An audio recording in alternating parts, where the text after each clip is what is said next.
Bismillahirrahmanirrahim. Assalamualaikum warahmatullahi wabarakatuh. Apa kabar?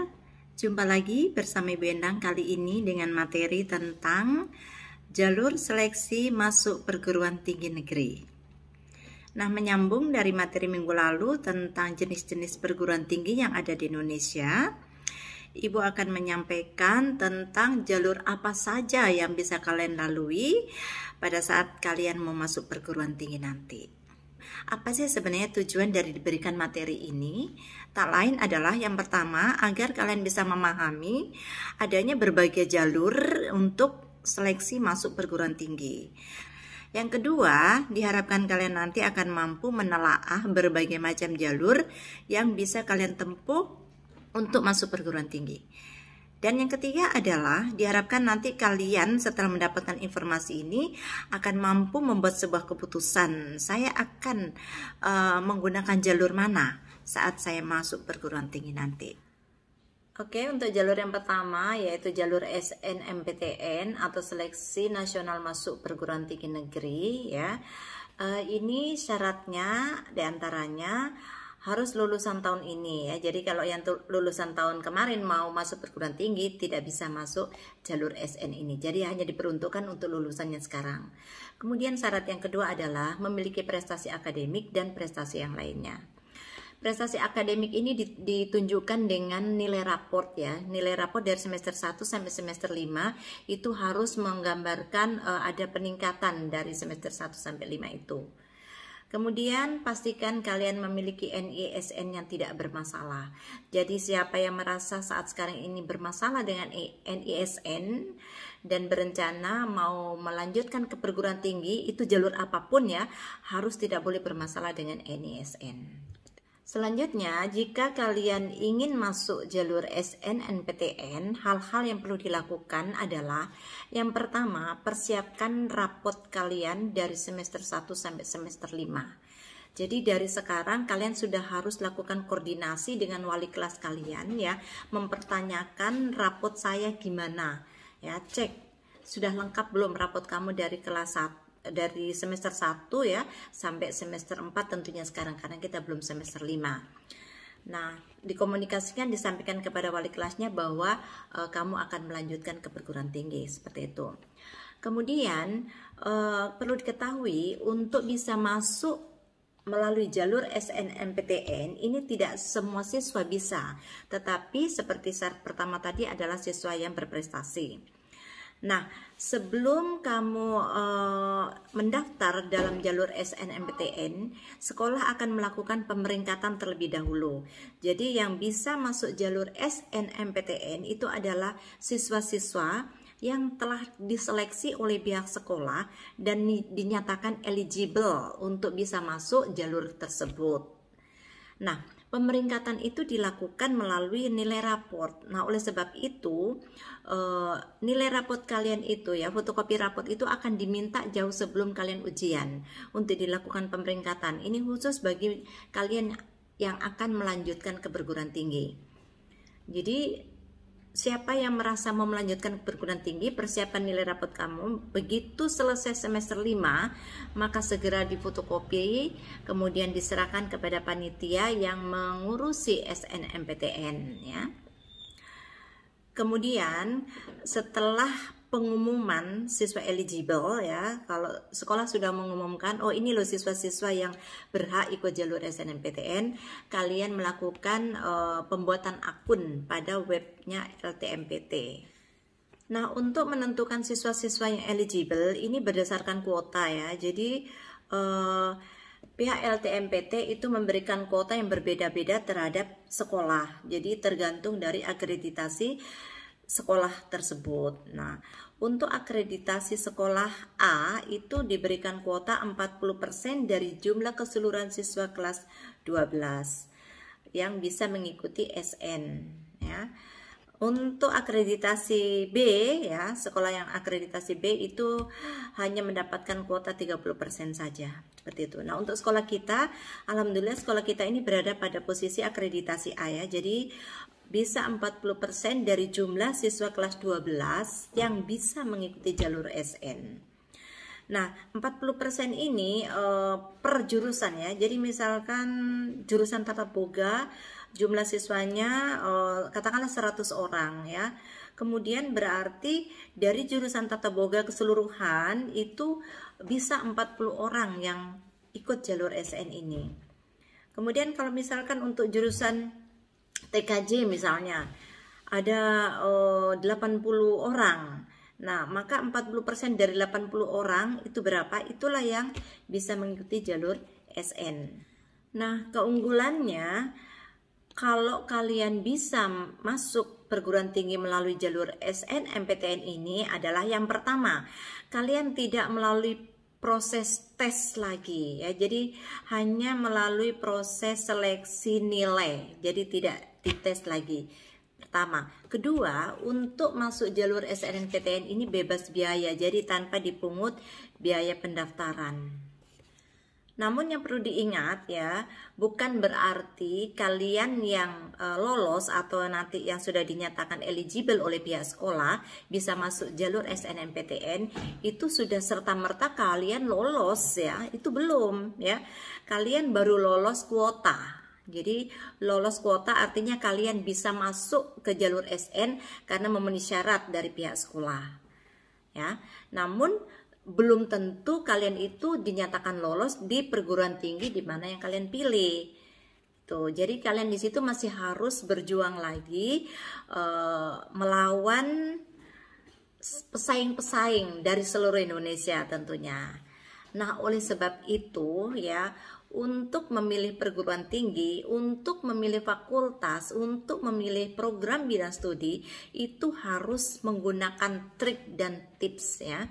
Jadi tidak hanya ikut-ikutan, hanya melihat kerennya, saya mau masuk universitas ini, saya mau masuk ke UI, saya mau masuk ke UGM, tapi harus diperhatikan dulu ya, untuk masuk ke UI, jurusan yang kamu pilih seberat apa, sebesar apa pesaingnya di sana. Kemudian jalur yang kedua yaitu SBMPTN atau seleksi bersama masuk perguruan tinggi negeri yang memiliki kesamaan dalam hal ini. Kalian pun wajib memiliki akun di LTMPT ya. Jadi baik jalur SN, SB maupun SM itu calon mahasiswa wajib memiliki akun pada websitenya LTMPT. Jadi bagi kalian yang tadinya sudah mengambil jalur SN ya dan sudah melakukan login membuat akun pada LTMPT, lantas kemudian ternyata kalian dinyatakan tidak lolos pada perguruan tinggi yang kalian pilih, kalian bisa mengikuti SBMPTN dengan tanpa melakukan login kembali karena kalian sudah memiliki akun seperti itu. Nah, bagi kalian yang memang tidak mengikuti jalur SN dan berencana untuk mengikuti jalur SB, maka kalian pun harus atau wajib membuat akun pada LTMPT. Itu kesamaannya. Nah, sedangkan perbedaan antara SB dengan SN, yang pertama adalah kalau jalur SN itu tanpa melalui tes tertulis karena memang itu adalah jalur prestasi. Nah, sedangkan untuk jalur SB ini kalian harus melalui ujian tulis yaitu UTBK atau ujian tulis berbasis komputer. Itu yang pertama. Kemudian perbedaan kedua adalah pada jalur SBMPTN ini kalian dipungut biaya pendaftaran dengan subsidi pemerintah 50%. Jadi ada biaya pendaftarannya ya, kalau nggak salah tahun lalu itu pendaftaran untuk SBMPTN itu 200 gitu ya. Nah, kemudian untuk jalur yang ketiga yaitu seleksi mandiri ya. Jadi untuk seleksi mandiri ini tidak semua perguruan tinggi melaksanakan seleksi mandiri ya. Jadi ada beberapa perguruan tinggi yang cukup membuka jalur SN dan SB. Tetapi ada juga perguruan tinggi yang setelah itu masih membuka lagi jalur mandiri. Jalur mandiri ini sama prosesnya dengan seleksi bersama ya atau SB, yaitu melalui ujian tulis. Tetapi ada juga perguruan tinggi yang membuka jalur mandiri tapi tetap menggunakan UTBK yang tadinya sudah mengikuti ujian tulis ya, kemudian dilakukan seleksi lagi, diperingkat lagi kira-kira calon mahasiswa mana yang bisa masuk pada perguruan tingginya Nah, kemudian untuk biaya ya, kalau tadi jalur SB itu biaya pendaftarannya masih ada subsidi 50% dari pihak pemerintah. Sedangkan untuk jalur SM atau seleksi mandiri, ini biayanya full 100% ditanggung oleh calon mahasiswa. Jadi tanpa ada subsidi dari pihak pemerintah. Selanjutnya jalur yang keempat adalah PMDK ya, jadi penelusuran minat dan kompetensi. Nah, PMDK ini adalah merupakan jalur untuk seleksi masuk perguruan tinggi politeknik. Untuk jalur masuk politeknik ini hampir sama dengan jalur SN ya. Jadi ini mengandalkan prestasi akademik tanpa melakukan ujian tulis, dan pelaksanaannya pun serentak di seluruh Indonesia. Selanjutnya jalur yang terakhir yaitu yang kelima adalah jalur kedinasan. Nah, jalur kedinasan ini adalah merupakan ujian untuk bisa memasuki pendidikan tinggi kedinasan. Artinya ini adalah pendidikan tinggi yang memiliki afiliasi dengan lembaga pemerintah.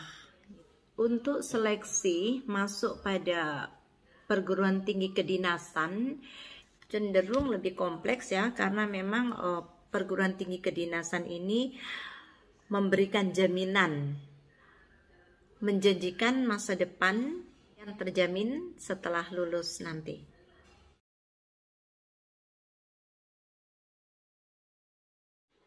Nah, Nana, selain jalur masuk perguruan tinggi negeri, ada juga jalur masuk perguruan tinggi swasta. Jadi kalian jangan hanya terpaku pada perguruan tinggi negeri ya, karena masih ada perguruan tinggi swasta juga yang membutuhkan calon mahasiswa. Dan perlu diingat bahwa perguruan tinggi swasta pun tak kalah juga dengan perguruan tinggi negeri. Jadi ini sebagai bahan pemikiran juga buat kalian. Jangan ketika nanti kalian tidak mendapatkan kesempatan masuk perguruan tinggi negeri lantas kemudian putus asa, karena masih banyak perguruan tinggi swasta yang memiliki reputasi baik juga. Nah, adapun seleksi untuk masuk perguruan tinggi swasta hampir sama juga ya, karena perguruan tinggi swasta ada juga yang menggunakan jalur prestasi. Jadi ada jalur undangan ya istilahnya. Dan kita ketahui untuk jalur undangan ini biasanya dia mulai dibuka jauh sebelum kalian lulus dari SMK. Jadi makanya kalian harus rajin-rajin browsing perguruan tinggi mana saja yang sudah membuka jalur undangan atau jalur prestasi itu, karena itu memang pelaksanaannya di awal.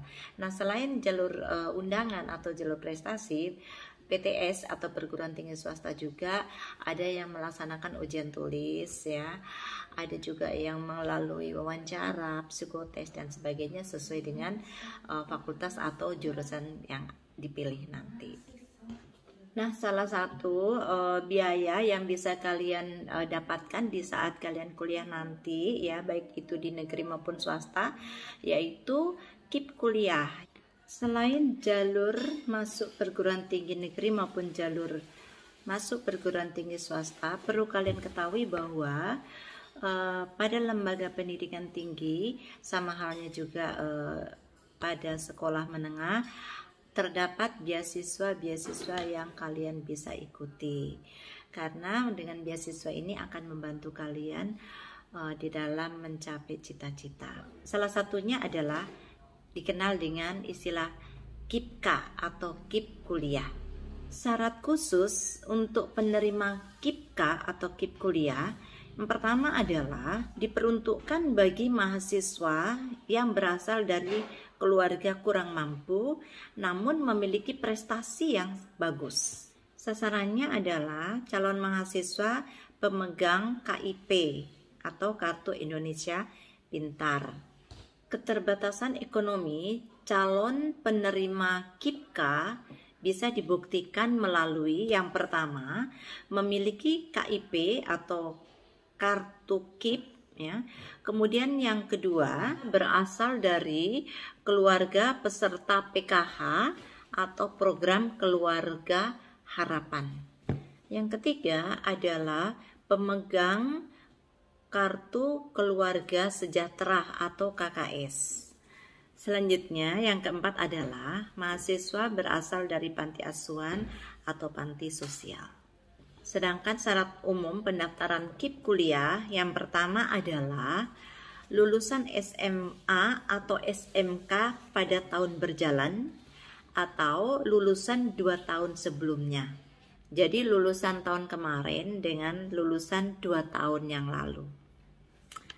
Syarat umum yang kedua sebagai pendaftar KIP kuliah adalah memiliki potensi akademik yang bagus, namun memiliki keterbatasan secara ekonomi yang dibuktikan dengan dokumen seperti pada syarat khusus tadi, yaitu dokumennya dari keluarga PKH, keluarga KKS, dan memiliki kartu KIP.